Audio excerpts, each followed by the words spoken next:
Good morning. Thank you for joining me today for Monday morning devotion.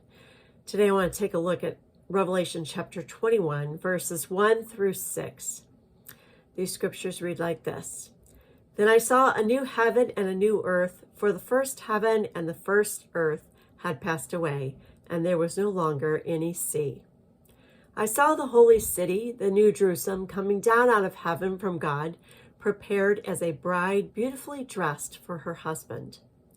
And I heard a loud voice from the throne saying, "Look, God's dwelling place is now among the people, and he will dwell with them.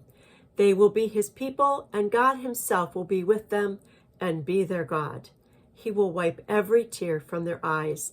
There will be no more death or mourning or crying or pain, for the old order of things has passed away." He who was seated on the throne said, "I am making everything new."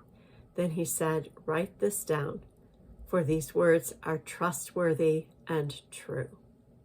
When I read these verses and the ones to follow in Revelation 21, I get caught up in the idea of what heaven will be like.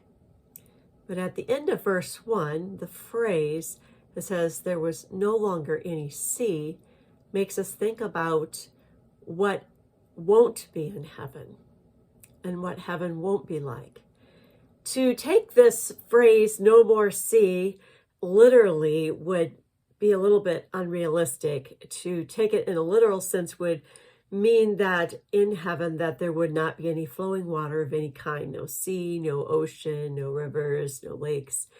But since this concept is not repeated anywhere else in the Bible, I believe here that John is talking figuratively.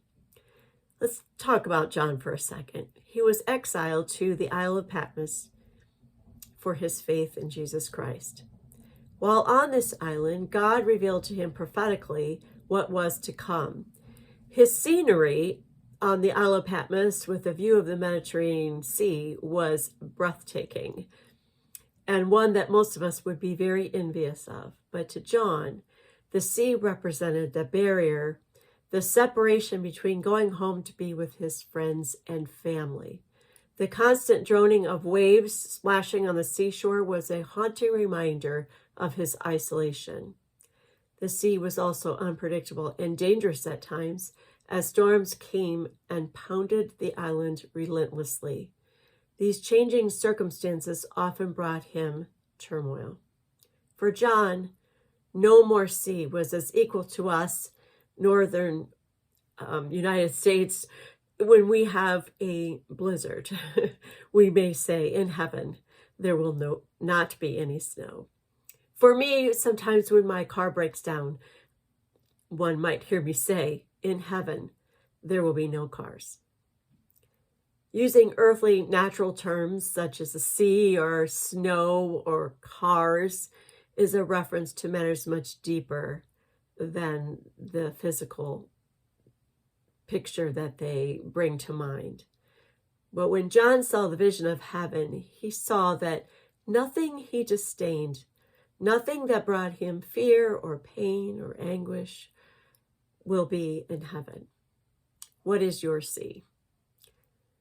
Someday these temporal things that bring us sorrow will be gone. In David Crowder's song, "Come As You Are," there's a line in the song that I just love. It's "Earth has no sorrow that heaven can't heal." Earth has no sorrow that heaven can't heal. I don't think we reflect on what heaven will be like enough to not only think of what it will be like, but what it will be without. Makes me long to see my Jesus even more. My word to you is be ready. Don't get so caught up in this life and the turmoil of this life and the goodness of this life, any part of this life, that you aren't prepared for the afterlife, when we will see Jesus face to face and all the things that bring us pain will be done away with. Have a blessed week, everyone. I look forward to seeing you next Monday.